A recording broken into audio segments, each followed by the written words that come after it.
Bienvenue. J'espère que tu vas bien, que tu es heureux, heureuse, en forme, ancrée et surtout enjouée, très très enjouée. Alors, la semaine dernière, j'ai travaillé la carte de l'énergie, cette force intérieure qui cherche un passage pour ne plus tourner en rond et devenir création. L'axe principal, c'était de retrouver une direction juste pour que ton énergie se transforme en présence, en mouvement et en transmission.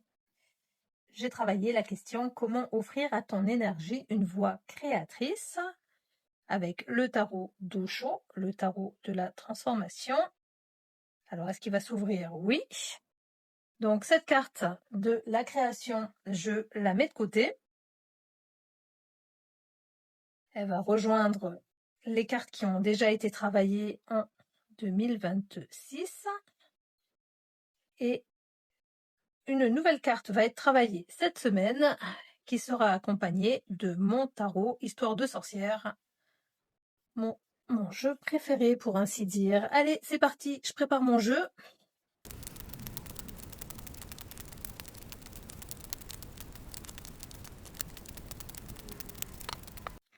Je pense que je vais essayer de changer l'éclairage.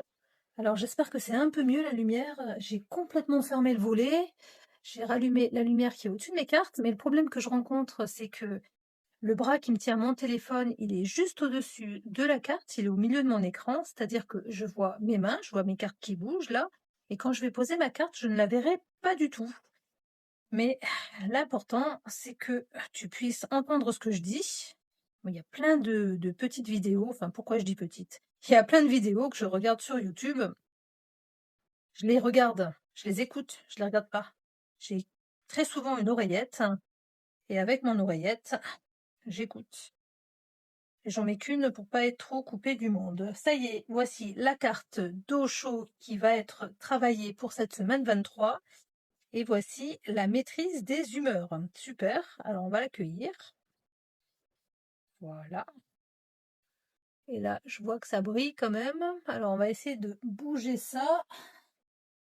Est-ce que c'est un peu mieux? J'ai l'impression. Bon, au moins on voit bien la carte. Carte 35 pour cette semaine 23. Ça me rappelle les années 2023.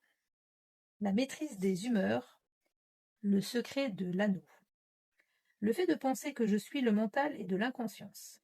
Comprenez que le mental n'est qu'un mécanisme, tout comme le corps en est un. Comprenez que le mental est séparé. Le jour et la nuit se succèdent, et vous ne vous identifiez pas avec la nuit. Vous ne dites pas je suis la nuit ou je suis le matin. La nuit arrive, le matin arrive, le jour vient, et de nouveau la nuit vient. Et la roue continue de tourner. Vous êtes conscient que vous n'êtes pas ces événements. C'est la même chose avec le mental. La colère survient, mais vous vous oubliez et devenez colère. L'avidité survient, vous vous en oubliez et devenez avidité. La haine apparaît, vous vous oubliez et devenez haine, c'est de l'inconscience. Être conscient, c'est observer que le mental est plein d'avidité, plein de colère, empli de haine ou empli de convoitise et rester simple observateur. Ainsi, vous voyez l'avidité surgir tel un grand nuage sombre qui ensuite se disperse. Vous restez intact. Combien de temps peut-elle rester? Votre colère est momentanée, votre avidité est momentanée, votre convoitise est momentanée. En l'observant un peu, vous serez étonné de voir le mouvement de va-et-vient. Vous n'êtes pas affecté, vous restez calme, détaché. Ce passage nous ramène à une place intérieure plus calme, plus stable. C'est génial pour moi en tant que maman, ça, réussir à m'observer quand mes enfants font n'importe quoi. Donc, il faut que nous apprenions, que j'apprenne à regarder ce qui bouge. Regarde ce qui bouge en toi sans te laisser emporter par le mouvement. Alors j'avais déjà préparé mon jeu et il m'a déjà répondu. Donc cette semaine on travaille la question comment apprendre à m'observer. C'est la question principale. Et on ouvre ce travail avec qu'est-ce qui demande à être observé en moi. Et cette circonstance, voici la reine de bâton. Alors la reine de bâton avec d'un côté une carte qui nous parle de sensibilité, séduction, de magnétisme, et forcément à l'inverse c'est quelqu'un qui n'arrive pas à séduire. Alors qu'est-ce qui demande à être observé en moi? Et ici, la reine de bâton, elle est sur la tranche. Ça m'évoque le fait qu'il y a des moments où tu as confiance dans ce que tu fais, t'es inspiré, tu es à l'écoute, tu as su communiquer avec tes guides. Alors quand je dis communiquer avec ses guides, ça peut aussi être écouter son intuition. Enfin pour moi, ça revient à la même chose. Et inversement, pas du tout. Et inversement, c'est peut-être justement parce que dans la maîtrise de tes humeurs, tu t'es laissé emporter, envahir, t'es devenu cette mère acariâtre qui en a marre de répéter 350 fois par jour, tous les jours, la même chose, par exemple, pour parler d'un sujet que je maîtrise.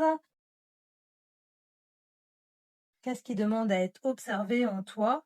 Qu'est-ce qui fait qu'il y a des moments où tu arrives à être séduisante, que tu sais faire plier les autres à tes désirs et qu'à d'autres moments, pas du tout?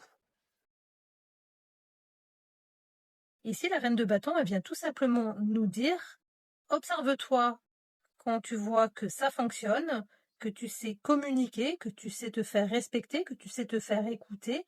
Qu'est-ce qui fait que ça marche? Et analyse, parce que c'est beaucoup plus dur de s'observer quand on est en train de péter un plomb, d'être en colère ou d'être enfermé sur soi-même, d'être pas bien. Dans ces moments-là, c'est une fois que tu reviens dans ton centre, qu'est-ce qui a fait que tu as perdu le cap? Quel a été l'événement qui t'a fait dérailler?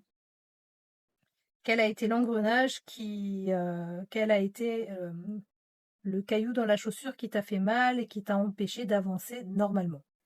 Voici ce que vient me murmurer la reine de bâton. Alors quand la réaction elle monte, c'est comme un peu un voyant, un voyant qui s'allume dans ta voiture. Ici, il faut trouver de suite quelle est qu'est-ce qui fait chauffer l'huile, qu'est-ce qui abîme le moteur avant que ça chauffe. T'arrêter de suite et vérifier tous tes niveaux. En gros, c'est ça qu'elle est venue nous dire la reine de bâton. Alors, on va enchaîner avec la réaction qui te fait perdre ta présence. Quelle réaction te fait perdre ta présence? C'est un peu ce que je viens de dire avec mon voyant. La réaction qui te fait perdre ta présence, c'est quel est le voyant qui clignote dans la voiture et elle vient de me jaillir dans les mains et c'est le 10 d'épée. Alors pareil, sur la tranche.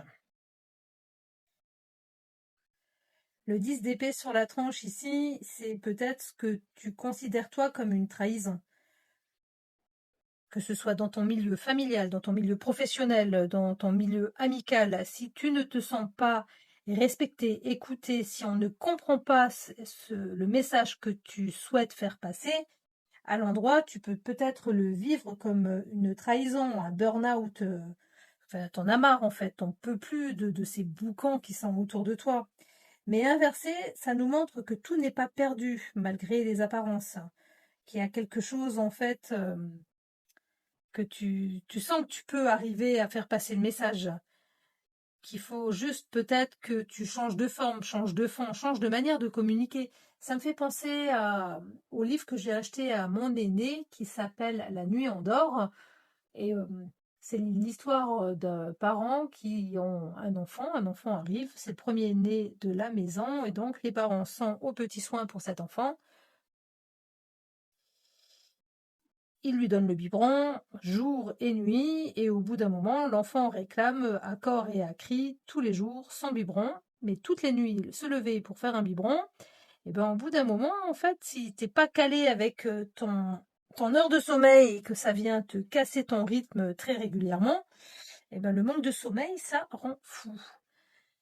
Et dans cette histoire, à un moment, la mère se lève pour aller voir son enfant, mais différemment en fait. Elle rentre dans la chambre, toute gaie, toute contente, en lui disant mais qu'est-ce que j'entends? Un âne, une vache, une chèvre, mais c'est très bien ça.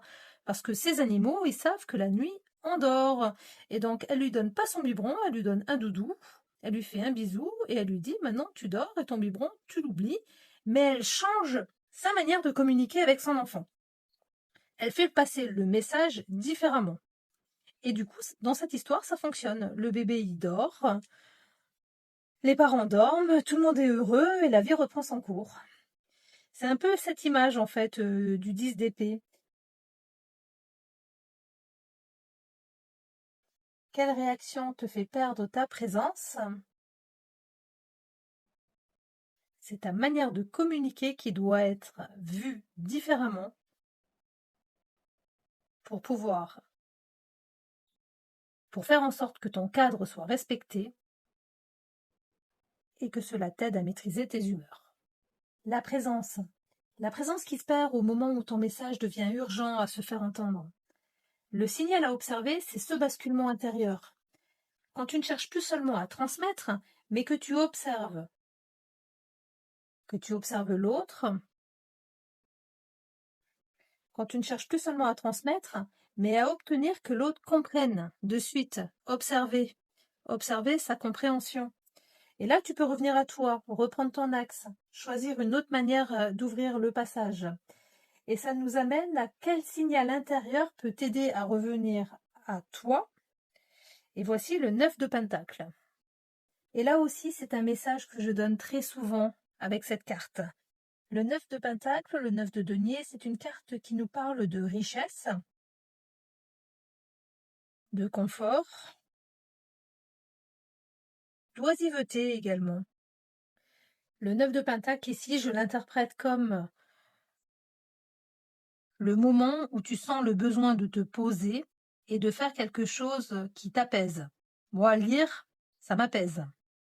Je peux pas tout le temps le faire, mais quand ça m'appelle, je sens que, ou c'est le soir par exemple, et que c'est le moment d'aller faire quelque chose de calme avant de me coucher, ou c'est que je suis tellement énervée que justement, j'ai perdu mon centre, je n'arrive pas à analyser mes humeurs, et de ce fait, prendre du recul avec un livre me permettra justement de sentir ce signal qui va m'aider à revenir dans mon centre.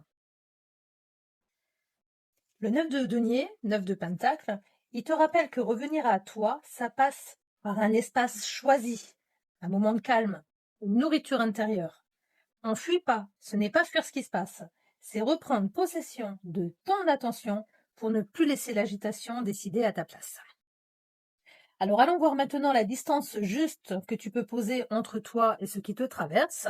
Je suis encore en train de faire bouger toute la table. Quelle distance juste peux-tu poser entre toi et ce qui te traverse? Quelle est cette distance?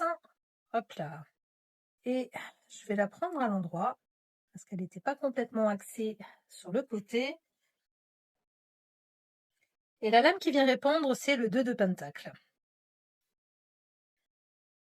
Alors des fois, je me dis que j'ai pas forcément besoin des cartes pour répondre, mais l'image parle au mental, au cœur, à l'intuition, ça aiguille, ça donne le cap, ça donne la direction. Quelle distance juste peux-tu poser entre toi et ce qui te traverse? Et là, on voit le lemniscate, le symbole de l'infini. Comme si on avait d'un côté, de l'autre côté, et ici, la distance. Alors, qu'est-ce que je cherche à te dire? Quelle distance juste puis-je poser entre toi et ce qui te traverse? Ici, le lemniscate, le 2 de pentacle, je le ressens vraiment comme toujours, un peu comme cette expression, tourner 7 fois sa langue dans sa bouche avant de parler. Prendre le temps. Il donne une information. Pourquoi est-ce qu'il donne une information? Essayer de faire le lien. Pourquoi est-ce qu'on me dit ceci? Pourquoi cette personne réagit de la sorte? Prendre le temps de faire un peu comme un vrai miroir, une vraie observation. Quelle distance juste peux-tu poser entre toi et ce qui te traverse? C'est vraiment analyser le pour, le contre, de manière à avoir une réaction centrée, maîtrisée, et surtout, de ce fait, de ne pas réagir au quart de tour. Le 2 de pentacle ici te rappelle que la maîtrise se joue dans les premiers moments, dans ce temps minuscule entre ce qui te traverse et la réponse que tu choisis. Plus tu prends le temps de faire circuler l'information en toi, et plus ta parole peut devenir juste, posée, centrée, maîtrisée. Du coup, quelle part de toi sait rester stable quand tout bouge? Là, c'est ma table qui bouge. Quelle part de toi sait rester stable quand tout bouge? Quelle est la lame du tarot qui représente cette stabilité? Ah ben, ça m'épate. Voici le 4 de coupe. Le 4 de coupe ici me montre quelqu'un qui est en profonde réflexion, qui ne voit pas du tout ce qui se passe autour de lui. Il voit pas le chat qui va se faire le poisson. Il ne voit pas la personne que j'ai toujours considérée comme un apprenti parce que ici je vois des outils. On dirait qu'il fabrique de magnifiques pièces d'orfèvrerie. Oui, donc c'est bien un apprenti ici. Quelle part de toi sait rester stable quand tout bouge? Donc ici, c'est pas forcément les mots-clés de cette carte auxquels il faut se référer. On est ici dans l'inertie, l'absence de mouvement. En fait, si je suis complètement dans les mots-clés du 4 de coupe en y réfléchissant bien. Quelle part de toi sait rester stable quand tout bouge? Celui qui observe et qui attend le meilleur moment, qui prend le temps de bien analyser la situation, de bien comprendre. Je suis en train de lire un livre russe, Night Watch, Day Watch. Enfin, c'est les Sentinelles de la nuit. C'est de Sergei Loukyanenko. Pardon pour la prononciation. Et pourquoi je te dis cela? Parce que dans ce livre, un analyste est envoyé en contrôle de nuit, c'est-à-dire c'est quelqu'un qui travaille pour les forces du bien et on l'envoie combattre sur le terrain les forces du mal. C'est pas du tout son domaine. Mais dans ce livre, il t'explique très bien comment cette personne fait le lien entre ce qu'il voit, ce qui se passe, et il arrive à anticiper ce qui peut se passer de manière à donner une interprétation, à voir la chute de l'action, qui a mis en place les éléments, dans quel but. C'est un vrai travail d'enquête et d'analyste. Alors je te donne cet exemple parce que je suis en train de le lire quand justement j'ai besoin de retrouver la maîtrise de mes humeurs, revenir à mon centre. Alors comme tout tourne autour du tarot, pour moi quand je le lis, je note le nom de tous les personnages, de toutes les situations pour ensuite tirer une carte de tarot qui va illustrer la situation ou le personnage. Complètement tordu. Complètement tordu la fille avec son tarot. Bon, voilà, tu vois l'idée. Quelle part de toi sait rester stable quand tout bouge? Ici, le 4 de coupe, c'est que nous avons ici notre artisan qui se demande comment il peut faire pour faire encore mieux que ce qu'il fait. C'est une possibilité. Une autre possibilité, c'est comment il peut faire pour en produire plus, comment il peut faire pour en vendre plus, comment il peut faire pour diminuer le coût et faire un meilleur profit. Il y a quand même pas mal d'exemples pour illustrer ici le fait qu'ils réfléchissent, tout simplement. Et c'est ce recul qui est aujourd'hui mis en avant pour que toi également, tu puisses rester stable quand tout bouge autour de toi. Ici, on voit bien l'observation. C'est vraiment l'observation qui est mise en avant sur cette carte du tarot. Et forcément, ça amène la question suivante, c'est qu'est-ce que l'observation peut transformer en toi? Qu'est-ce que l'observation peut transformer en toi? Alors, je prépare mes questions avec l'IA, mais je tire pas les cartes au fur et à mesure. Ce que je veux dire, en fait, c'est que souvent, je trouve que la carte ressemble à la question. Pas forcément qu'elle vient y répondre, mais qu'elle y ressemble, comme si le fil du cheminement d'Osho, par rapport à l'analyse de ces textes, servait principalement à mettre en évidence des choses qui sont déjà dites, que j'illustre, que je relève, que je mets en fait à la lumière du jour, même si ici je suis complètement dans le noir. Mais c'est quand même quelque chose de très intéressant.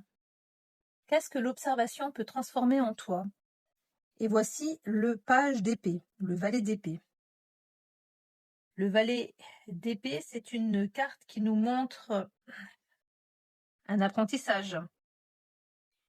On peut également interpréter ici cette carte comme défendre ses idées. Qu'est-ce que l'observation peut transformer en toi? Alors ici, on est dans l'observation. également, quelque part. On se défend, même si on se défend mal. Et on a l'apprentissage qui est représenté par les livres, la plume, le parchemin. Qu'est-ce que l'observation peut transformer en toi? Ce jeune homme a une main bien posée en arrière. Il est stable sur ses jambes. Il a fait tomber où il a posé son sac. Qu'est-ce que l'observation peut transformer en toi? Le fait ici de se défendre contre une agression extérieure vient peut-être tout simplement montrer que ne pas réagir au quart de tour quand tu te fais agresser t'amène à être plus conscient, plus maître de toi-même en fait, plus centré, parce que tu fais l'apprentissage de toi-même et que tu apprends à te connaître, à te découvrir, à t'observer et de ce fait, à observer tes réactions et à maîtriser tes humeurs. Le valet d'épée, il transforme la défense instinctive en apprentissage de la parole juste, tout simplement. Alors allons voir l'attitude intérieure qui t'aide à rester témoin de ton propre mouvement. On va aller chercher le témoin. J'ai cru qu'elle allait venir, mais non.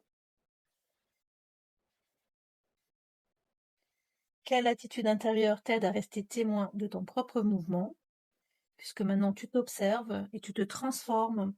Tu transformes ta manière de défendre tes idées, transformes ton espace, ta vérité, tu prends du recul, tu es plus précis, tu as plus de maîtrise. Quelle attitude intérieure t'aide à rester témoin de ton propre mouvement? Quelle est cette lame? Oh, c'est joli ça. Voici la reine de coupe. C'est une très très belle conclusion, je trouve, pour cette 7e carte. La reine de coupe, la lame qui nous montre que tu sais être sensible, empathique. Quelle attitude intérieure t'aide à rester témoin de ton propre mouvement? Tu es sensible, tu es empathique, tu vides régulièrement tes os. Connecté à la terre. Quelle attitude intérieure t'aide à rester témoin de ton propre mouvement? La lame ici, la reine de coupe, elle vient juste te rappeler que constamment, à chaque moment, tu dois être relié à toi-même, à ta sensibilité, à être empathie, à te connaître, à savoir qui tu es. Prendre toujours ce mouvement de recul pour te connaître, savoir qui tu es, être relié à toi, écouter tes sentiments, tes émotions, et de ce fait, t'aider à rester témoin. Je suis en train de relire parce que je l'ai lu il y a 20 ans. Je l'ai dans la voiture, c'est dommage. Je ne pourrais pas te lire le passage. Les 7 plumes de l'aigle de Henri Guigaud, il me semble, si je prononce pas trop mal, car comme tu le sais, j'ai une mémoire de poisson rouge. Et quand un homme lui donne la 3e plume, il lui explique que l'âme, quelque part... Ah, je vais chercher le livre. Ça y est, je l'ai. Le secret de la 3e plume de l'aigle est celui de la maîtrise de l'attention. Quoi que tu fasses, où que tu sois, n'accorde pas ton attention entière aux gens, aux images ou aux événements qui t'environnent. Garde-en une pour toi-même, que cette part soit menue, pauvre comme un filet d'eau dans le désert, qu'elle soit un presque rien d'attention importe peu. L'essentiel est que tu ne la laisses pas se perdre et que tu la diriges obstinément vers ta personne. Ainsi, une lampe en toi restera toujours allumée près d'une porte entrebâillée par où l'être pourra te tirer par la manche chaque fois qu'il le faudra. Cela ne t'empêchera pas de parler, d'écouter, d'agir comme un homme ordinaire. Toi seul sauras, personne d'autre. Fais comme je te dis, Louis. Dans l'attention est une force prodigieuse. Prends soin d'elle. Elle te donnera peu à peu des trésors dont tu n'as pas idée et quelques pouvoirs utiles que tu devras mettre au service de celui qui est et de lui seul. Je pense que ça conclut très très bien cette semaine 23 et cette carte d'Osho du tarot de la transformation, de la maîtrise des humeurs. Comment apprendre à m'observer? La reine de bâton sur la tranche ouvre le tirage avec son feu personnel, ton magnétisme, ta confiance, ta capacité à inspirer, mais aussi ces moments où quelque chose se dérègle et ton rayonnement devient plus difficile à incarner.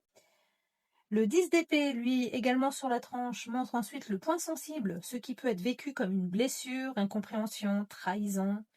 Lorsque ton message ne passe pas comme tu l'espérais, il invite à regarder la forme, le temps, le moment et surtout la manière dont tu transmets. Le 9 de denier, le retour à soi, celui qui passe par un espace choisi, une activité qui apaise et qui te ramène à ton centre. Le 2 de denier apporte le temps de rotation intérieure.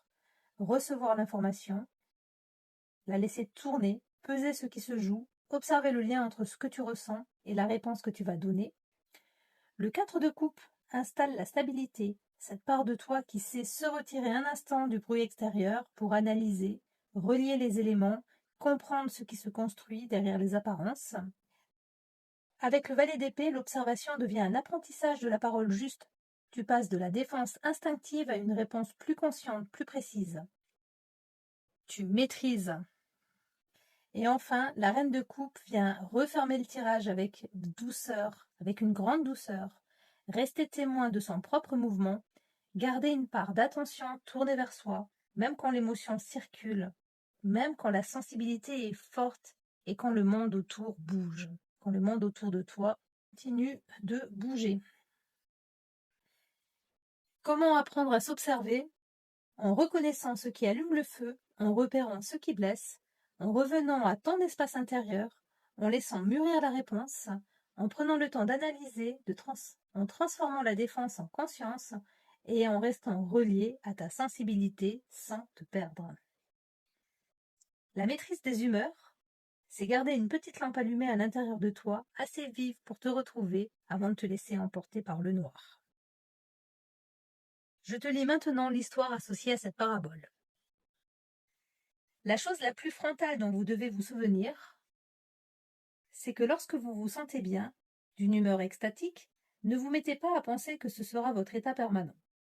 Vivez ce moment aussi joyeusement, aussi gaiement que possible, en sachant parfaitement bien que cela ne fait que passer, pareil à une brise qui pénètre dans la maison, avec toute sa fraîcheur et son parfum, pour ressortir par une autre porte.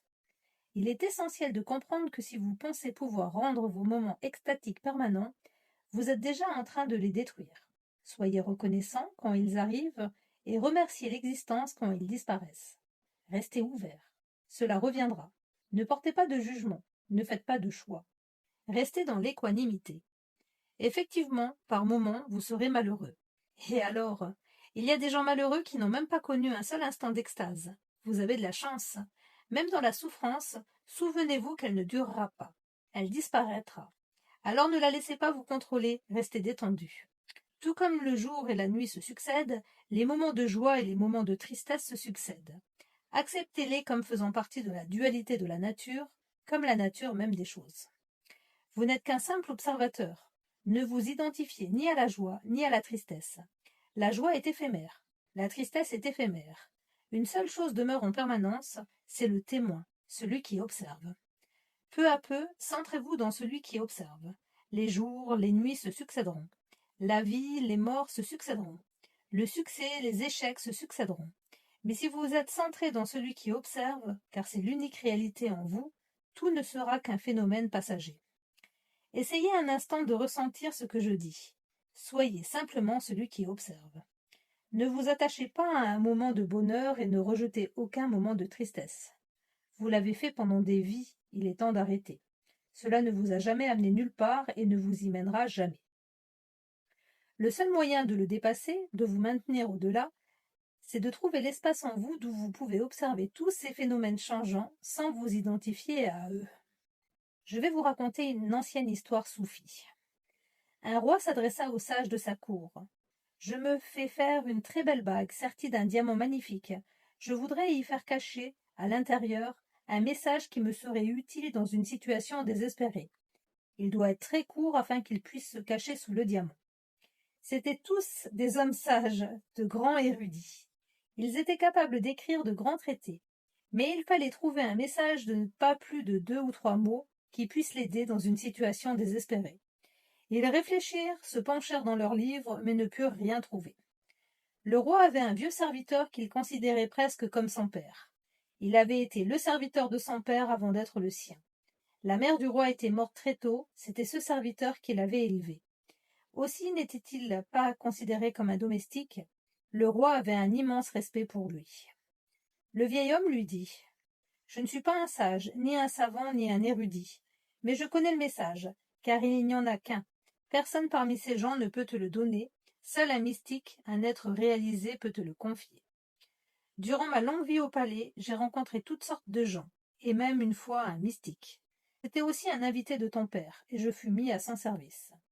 Alors qu'il partait, dans un geste de reconnaissance pour tous les services rendus, il me donna ce message.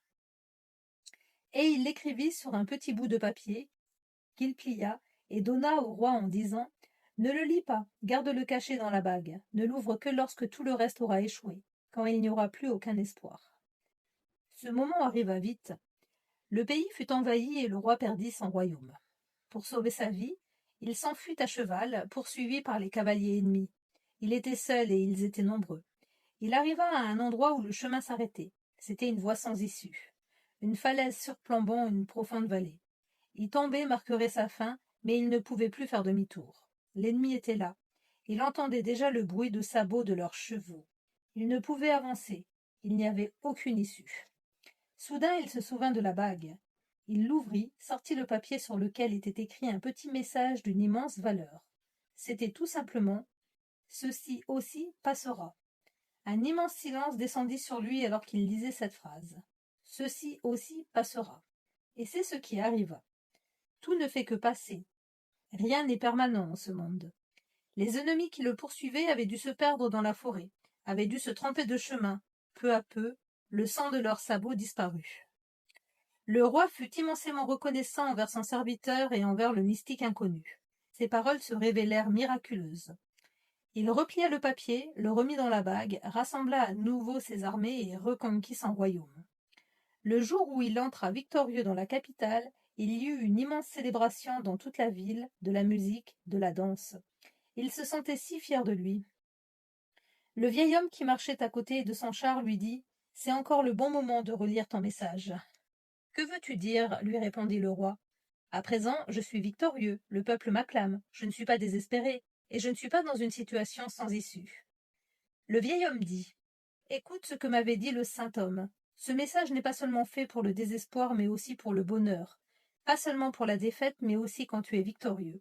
Pas seulement quand tu es le dernier, mais aussi quand tu es le premier. » Et le roi ouvrit l'anneau et lut le message « Ceci aussi passera. » Et soudain, la même paix, le même silence, au milieu de la foule triomphante, qui faisait la fête et dansait. Mais sa fierté et son ego avaient disparu. Tout passe. Il invita son vieux serviteur à monter sur le char et à s'asseoir à ses côtés. Il lui demanda « Y a-t-il quelque chose de plus ? Ceci aussi passera.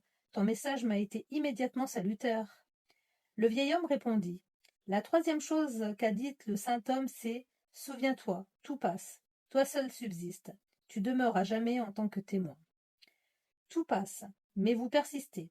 Vous êtes la réalité. Tout le reste n'est qu'un rêve. De beaux rêves, des cauchemars. Peu importe ce qui importe, c'est celui qui est conscient du rêve. L'unique réalité, c'est le témoin. » Tu as de quoi méditer maintenant? Si tu es resté jusqu'au bout de cette vidéo, c'est peut-être que cette histoire t'a plu. Alors un pouce, un commentaire, un abonnement permettra simplement de faire circuler l'énergie entre nous, histoire de repartir chacun léger, sans laisser le karma bouder. Si tu es abonné, merci. Merci infiniment. Merci à tous de m'avoir écouté. Si tu ne me connais pas, je suis Laetitia, tarot-thérapeute, psychopraticienne en relation d'aide. J'accompagne les personnes qui traversent une période de questionnement, de choix, de transition, de transformation intérieure. Mon travail consiste à utiliser le tarot comme un outil d'écoute, un outil surtout de mise en lumière, de questionnement. Les questions, on peut les travailler ensemble.